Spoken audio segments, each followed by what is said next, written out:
Welcome into the 13 on Your Sideline World Cup special as we're talking about the big games in Qatar. A lot of great matches so far. I'm joined now by our photojournalist Eric Howard and our Mr. Do-It-All director Mark Dockler.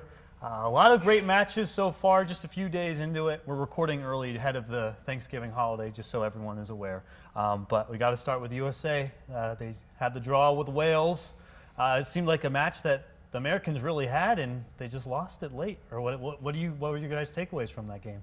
Yeah, no, it was it was a fun match day, at least around the office for sure. But it was an interesting one. You know, the USA really came out that first half like extremely strong. Like I think stronger than probably anyone would have assumed. Mm-hmm. It was tactically disciplined.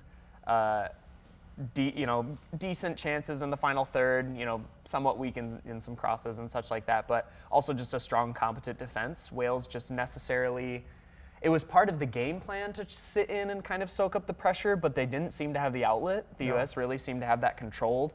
Tyler Adams in midfield was fantastic. So, yeah, it was a great first half. Scored the goal in like the 30th minute or whatever. Mm-hmm. Timothy Weah, which was super cool. His dad. Love the celebration, by the way. Yeah, Sweet. It was cool. So yeah, a great first half, and then Mark. I mean, then all of a sudden the second half, it changed entirely. Yeah, I'm just sitting here nodding because you're saying everything. Yeah. It just it came out of nowhere really. Like it's just I don't know. Wales didn't really do anything much at all. It was Team USA all the way, and then we can argue about the PK. It was as stonewall as you get pretty much, right? Like it was so disappointing because it felt like a real game of two halves, but to the point where it felt like the U.S. were almost sabotaging themselves. It felt like where it didn't feel like that same drive. So you thought it was more there. Self-inflicted than anything, really? I when you have a penalty like that. It's tough. It's tough. I know it was a tough game to kind of see out when you have a penalty in the 80th minute, which is just. There's not even a debate. Like you can't even start to be like, this was not a pen or like it was dodgy. It just a severe lapse in concentration, I think, which is to be expected. For sure. And the thing is too, like the result all by itself is really not that bad. It's not. It's just if you after having such a great first half and then just being on this high, riding a wave of euphoria, and then you get a late goal. Via PK, it just really just kind of like puts a damper on the whole thing. But ultimately, a 1-1 against Wales is absolutely not the end of the world. I feel like it almost always was going to come down to England USA anyway. I guess that's technically not true. It's too much of a blockbuster. Right? The attention was always going to be very on it. excited about that. Yeah. So coming up on Friday, do you feel like the Americans are going to be able to bounce back in a big way, or is it going to be too tough of a matchup? We talked after the England game. England beat Iran 6-2, by the way. By the way, you may remember last time we sat on this couch, we were like, "There's not going to be any blowouts." There were plenty. But like Eric said, England blew out Iran 6-2. But one thing, not to say anything negative about Team England whatsoever, we just don't know if England is really that good, or if Iran was just that bad. They did look very good though, but I don't know. A lot of people are saying Team USA won't stand a chance. I disagree with that. Would you think with a game like how the Americans played against Wales that they'd be a little bit more frustrated with how it ended and they're going to want to be more motivated to kind of show up England on Friday, or do you think it's going to carry over that second half? It's a balance. I think it really is a balance where there's kind of two mentalities you take away from that. Is you leave the Wales game and you have a 1-0. There's almost a sense of either a false confidence or a really strong sense of belief. It's judging that up. But then you leave with a draw.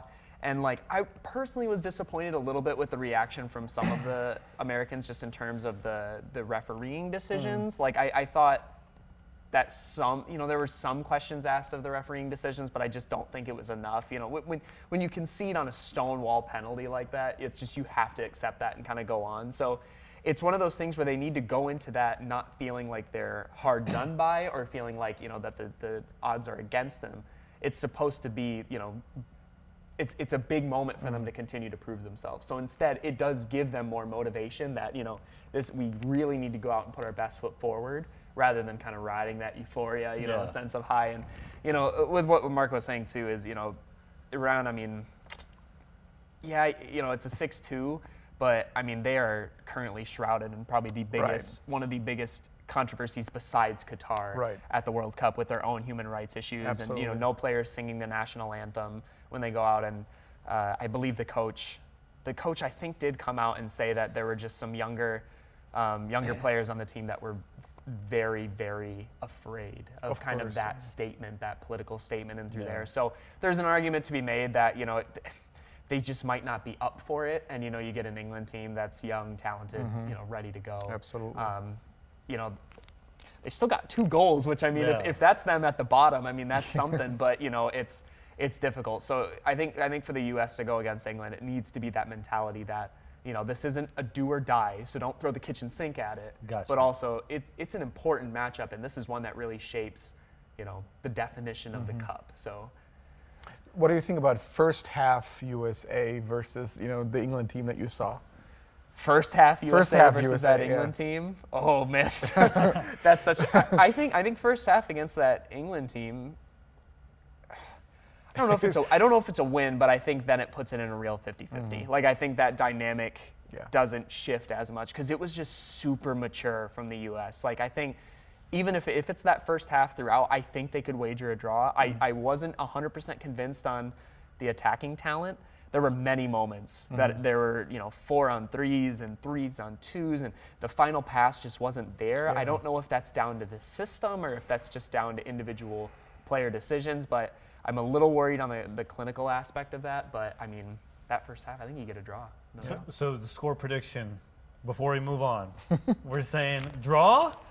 Draw? What are we saying for Friday's match? Is this when we cut the cameras? I was like, this. What are you the best part saying? about this is we can always say, hey, we were wrong, or hey, you were right. Exactly. Yeah. Usually it's we're wrong, but I just got to know. I'm going to steal an old. Okay, hold on. I don't want to think too much about it. This is how tough it is. This is how tough this game is. This is going to be really tough. England, they're going to score a few, aren't they? You know what? I'm going to steal the joke that we talked about last time. I'm going to say the USA is going to win 2-2. Oh yeah, yes. The historical, England lose 1-1 to the exactly. USA. So I'm going to steal that. I want to say 2-2. United States wins. All right, United Eric. I'm like the USA guy on the panel, right? It's just like, I'll say, man, I feel like it's got to be 2-1 USA. I guess I gotta go for it. I'm 100%. I feel like I have to do that because like the USA, the USA guy. But it's like I think there's still some stakes in that. Like I think England will push to qualify, and it really is a mentality thing. Like I stand by a 2-1 if you really see that mentality of the USA team on the pitch, like that they're like we're going for this. Like this Wales draw did not get us down. We don't feel hard done by we're going for the win. Either way, it's going to be super exciting. Oh, yeah. I can't wait for it. Yeah. Either way. I know. All right. I know we're talking about USA, but we got to get on with Germany. Yep. I'm sorry, Mark, our resident German here. The upset to Japan. First off, how are you feeling? Oh, horrendous. The thing is, this is TV, so I'm sitting here smiling. This is not accurate. This is not what's happening right now. It's horrible. It's terrible. We can put our text on screen. We can send them as a graphic just to see how painful it was. No, it's awful. I maybe a little bit of a personal problem. I take this way too seriously. But no, it was... I think the announcer during today's game also mentioned that he spent, from what I understood, he spent a lot of time in Germany as well, and he said that the expectations are medium, like C plus. And I kind of feel the same way. My expectations weren't sky high because it is a rebuild team. However, I think we have a lot of talent that plays. And then we got good talent. We've got Antonio Rudiger playing for Madrid. We've got Gundogan playing for City and playing a vital role for them. So the talent is there. So of course, and aside from that, the thing is, there's always an expectation. You know, it's not just for Germany, but if you play for France, Italy, England, there's always an expectation. No matter how bad your team is, doesn't matter. There's always this hype there.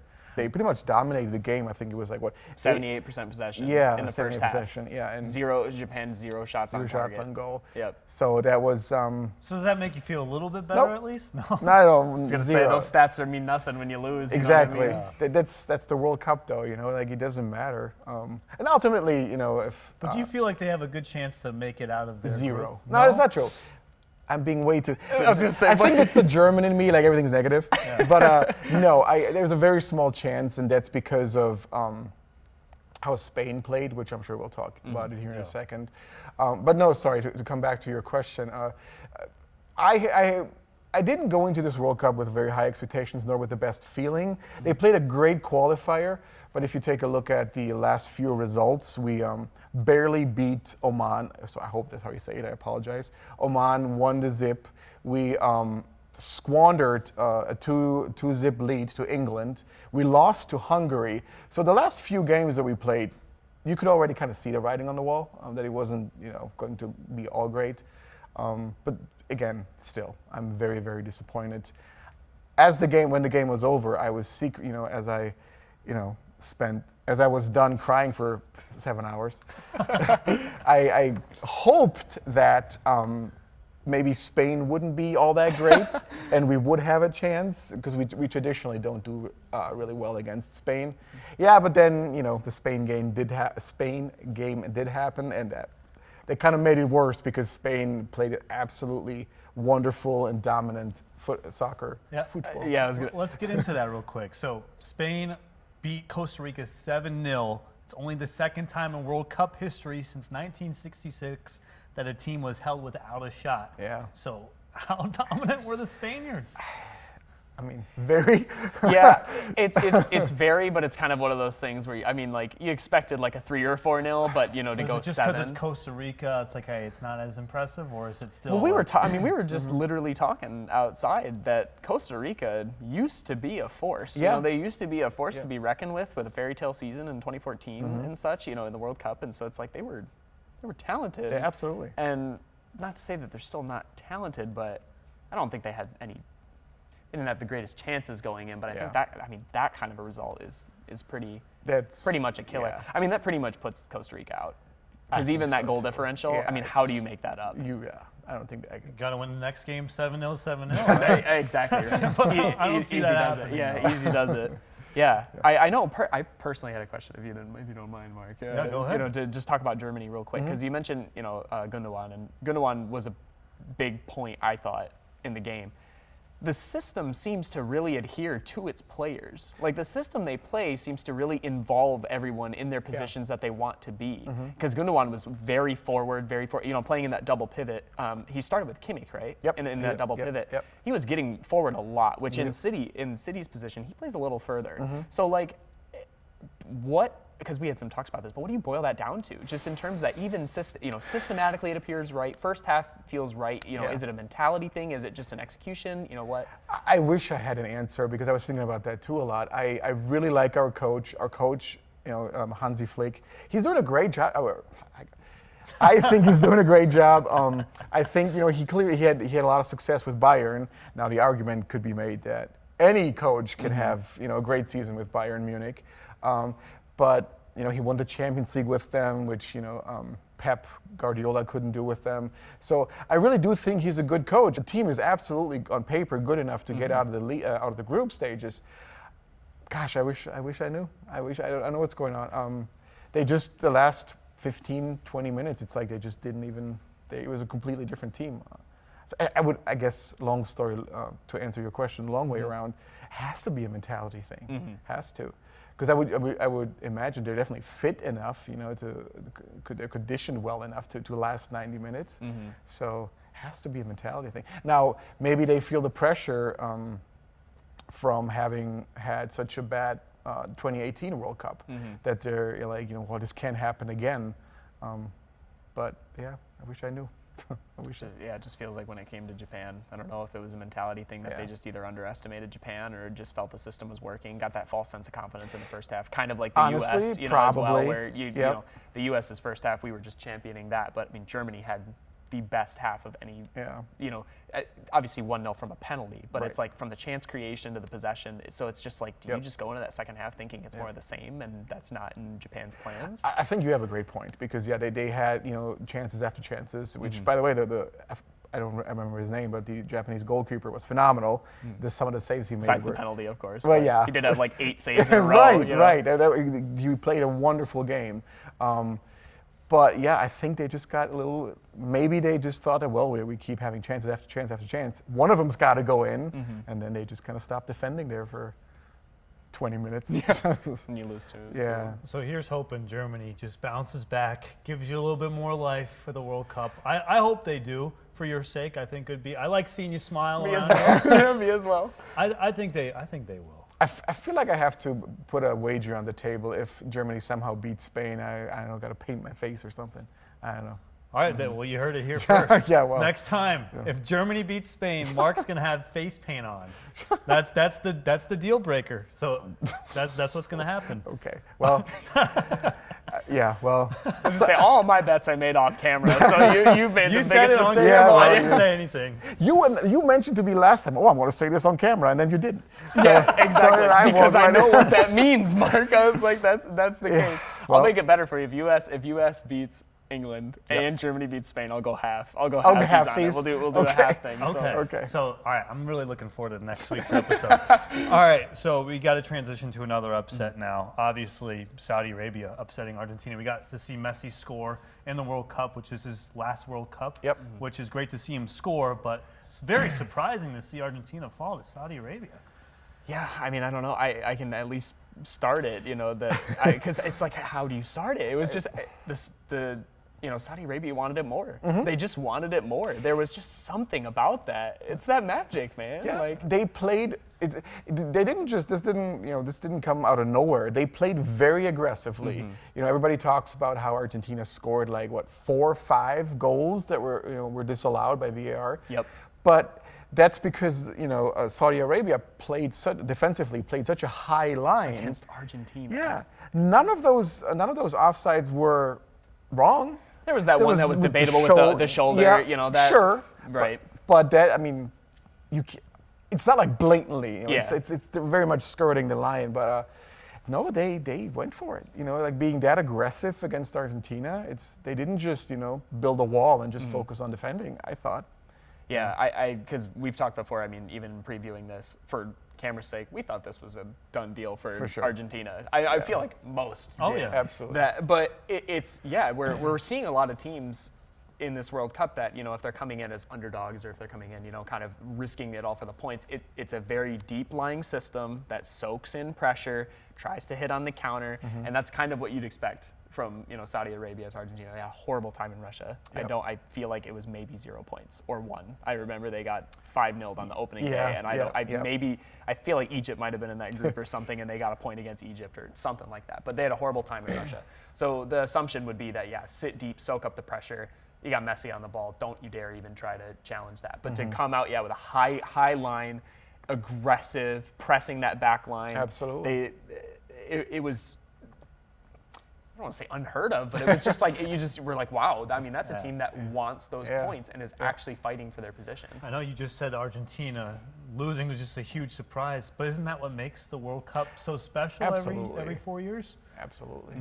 Yeah, I mean, no, there's nothing else to be said, of course. That's why you're watching. You want to, see your team do well, and B, you want to see the upsets, of course. Absolutely. And the way it came about, Argentina had been unbeaten for, I believe, 36 games. They were, I think, 1 shy of matching Italy's record. Right. And then obviously 2 away from breaking it. So. And Saudi Arabia. Yeah. Perfect timing, huh? Yeah. It's something special. That's the beauty of this tournament. So, if you're not watching at this point, it's time because it's just beautiful. It's like, even in that 1-1 against Wales, for that half, for those 15 minutes about the halftime or so, and then a little beyond, it's that hope. Man, the USA might really get those points. And it's even though you look and you're like, hey, you dropped the points, I still feel now that excitement, that passion I felt for those however many minutes that the U.S. was leading in their, they're back at the World Cup and they're leading this game. Like, that's just it. Even if you lose, there's some value in there because you just know you're like, man, yeah, this is the time. So Argentina, Germany, both upset. Which one would you say has the best chance to really get out of their group? Out of both, if we knew one of those teams or any of the upsets that we've seen so far, if we knew one of those teams that was upset, which has the best chance to keep moving on? I was going to give you your prediction, Mark. Yeah, well, first I want to say, and please laugh at me because I'm about to do damage control, and so you should laugh at me. But just let me have this because it's all I have left. I think Argentina was the bigger upset because because of their streak and because they were Messi's last World Cup, and they were or are, they still can turn it around. They are a top contender to win the whole tournament. Germany didn't have all that going for them. Plus, we all thought that Saudi Arabia was, or I believe that Japan is a better team than Saudi Arabia. I agree. Enough with the excuses. I do think Argentina has a good chance of making it out of the group. I think that the game against Saudi Arabia really woke them up. Still have to play Mexico and Poland. Right. Who had a bad game. Right. I would say Mexico-Poland was not a great game in terms of the displays of quality. Obviously, Ochoa is a freak of nature, in the World Cup. But I thought Poland were really uninspired. Like I didn't think they looked necessarily great at all. Mexico had the better share, I think, in the end. But I feel both of those did not necessarily show that quality where Argentina goes into the next game with a genuine fear that they might go down. If they go in knowing that we just choked it against Saudi Arabia, like we're going for it, it's hard to see them not bounce back. Okay, so you both are saying Argentina. I think so. Absolutely. Yeah. I feel like that's as nailed on because I think we're already in this sense we're starting to get into mathematics and massive hypotheticals for Germany because their group with Japan's showing like that becomes a lot more contested than I think Argentina's is. Yeah. So. And Lewandowski didn't show up for Poland at all. I probably when we meet again, we'll probably talk about how come Mexico and Poland both beat Argentina. Yeah, something like that. No, and hopefully you're wearing face paint. Yeah, exactly. With the Deutschland face paint on, man. It sounds like you're already regretting that comment. Yeah. No, Argentina. Okay. All right. Of course, sometimes sports are more than the score, and that's certainly the case in this World Cup games in Qatar. Teams were told if they were wearing the armband, they were going to wear an armband wearing supporting the LGBTQ community, and if they wore that armband, they were told they would be given a yellow card and fined. And we even saw a fan wearing an LGBTQ soccer shirt, and he was turned away from the stadium, turned away from some of the matches. So what do you guys just think about this whole situation, how it's been handled? It's tough. It's a tough one to kind of dive into because it was a moment. It's not like it was necessarily a strong enough statement, in terms of Absolutely. what should be done. It doesn't just rest on the captain's armband. This is something that needs to be a prime championed aspect for these teams in this tournament. This is not something that's boiled down to just a small gesture to just be enough. A rainbow armband is not enough. And I think that's the difficult part is that even though it was something that's just so small. Exactly. It was just it was so inconsequential. Yeah. For both, for Qatar it was inconsequential, but also just in terms of that being kind of the symbol that that the clubs had compromised on, or not the clubs, but the teams had compromised on, to back down, at that. Yeah, were you surprised at that, would you say? I would say, because like I said, this is something that needs to be more than an armband, but the fact that that was what seemed to be agreed on is really the extent they could go, and that was still backing down, still backing down in the face of FIFA is just really disappointing, because it needs to be more. So do you think something is going to spark change after this, or do you think maybe not in this World Cup, but in the future? I can't see FIFA doesn't anymore. want it Yeah, to. FIFA I was going to say this is doesn't FIFA want to. that's striking down these, these symbols, especially the armbands, and so it's hard, man. It's hard to see. Yeah, it is really weird to see how FIFA has handled the whole thing because, like you said, the armbands were a compromise. They were a very small, gesture, a very small sign.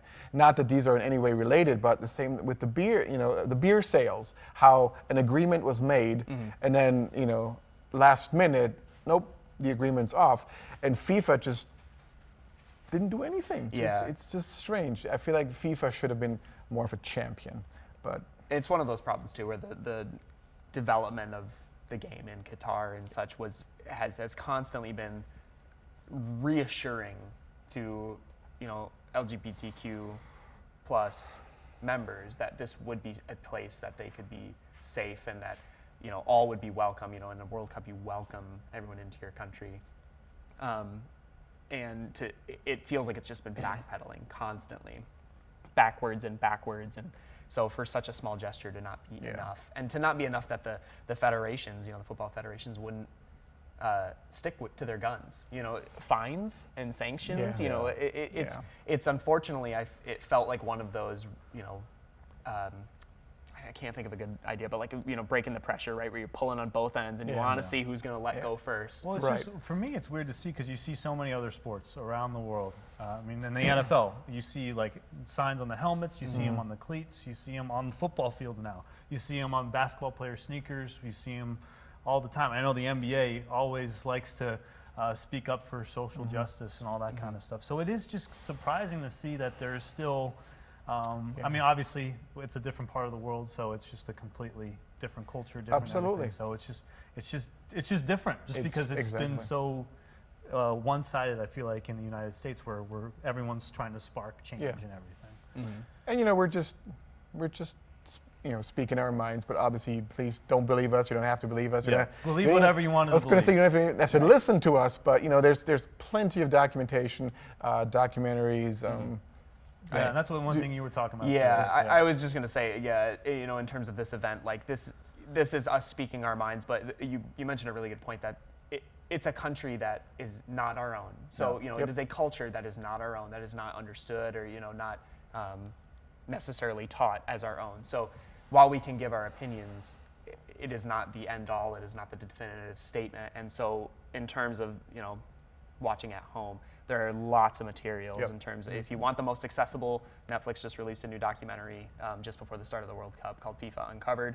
Goes into a little bit of the history, a little intense, but goes into the history, and there's plenty of other resources to be able to read about, read, watch, and understand the development of the game in Qatar and FIFA's reaction, because it is, when you said being a champion, the questions are more being raised of FIFA, where it doesn't feel like FIFA made a mistake and they want to rectify that. They realize that, maybe this was not the greatest environment for it. They're instead doubling down. And that's where the concern begins, where it's, to what extent can FIFA go and double down on these, issues that are something that needs to at least be in discussion, or at least allow room for, protest, or allow room for opinions and such, when it just kind of starting to feel. And that, of course, led to Germany, covering their mouths today, which we didn't even touch on in the Germany game. But you go ahead and explain.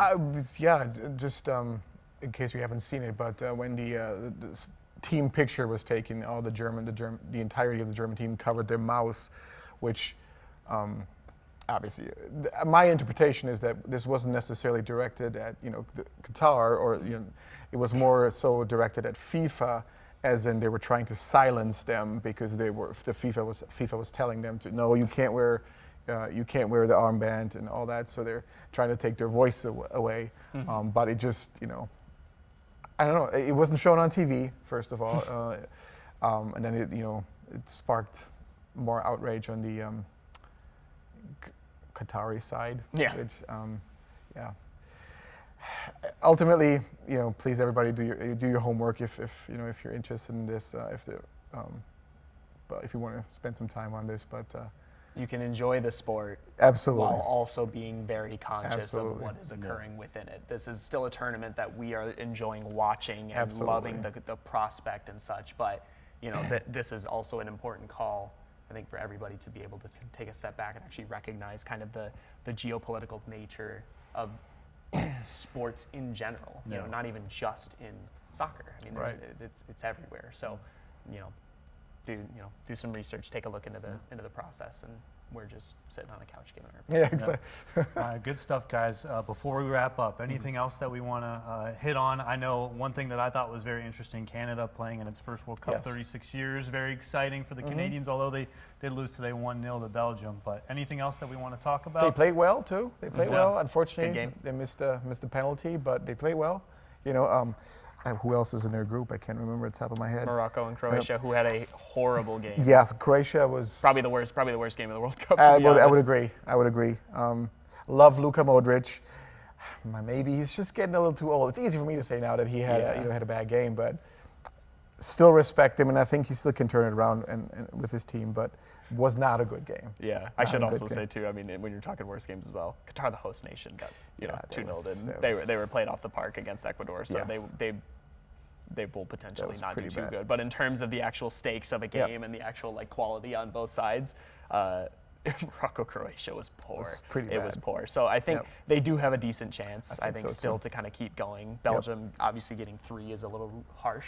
I think they at least had a draw. Absolutely. Compared to how that game was going. So Canada are not out of it. That's the key. No. They should look pretty positively forward and look at a decent group. Absolutely. So I mean that's that. Obviously, looking. I mean, what? So tomorrow we're headed to Group H, I believe, and then the start of G. So we're going to look at Portugal. Yeah, Ronaldo playing. Cristiano Ronaldo's Portugal. The now clubless Cristiano Ronaldo. Free agent Cristiano Ronaldo. Yeah. Who knows how that's going to affect his psyche, how his mentality to play the game. I don't know. Will that affect him? I guess we'll wait and see. I was going to say I think that's probably the next kind of talking point game, and also probably between Portugal and Brazil, who both play tomorrow. Actually, those are what would be considered probably the last of the major hits from the major from the expected winners. You can go through people's brackets and see. So I think we'll have a really good landscape of how this is potentially going to shape up. But I said in the first episode, Group H is still best group. Portugal, Ghana, Uruguay, Korea Republic. I still think that's the best group. So I'm really looking forward to tomorrow. Absolutely. Awesome. Yeah. Well, great discussion, guys. It was fun. A lot of great topics we talked about tonight. A lot of important topics as well. So we're excited. Thank you guys for tuning in to our World Cup special here on 13 on Your Side Plus. If you have any questions, leave them on YouTube. We'll try to answer them next week. How about that? And hey, we also might see Eric and Mark wearing face paint next week. So you want to make sure you definitely tune in to that. So until next time, I'm Mark Skoll Jr. He's Eric Howard. He's Mark Dockler. We'll see you next time.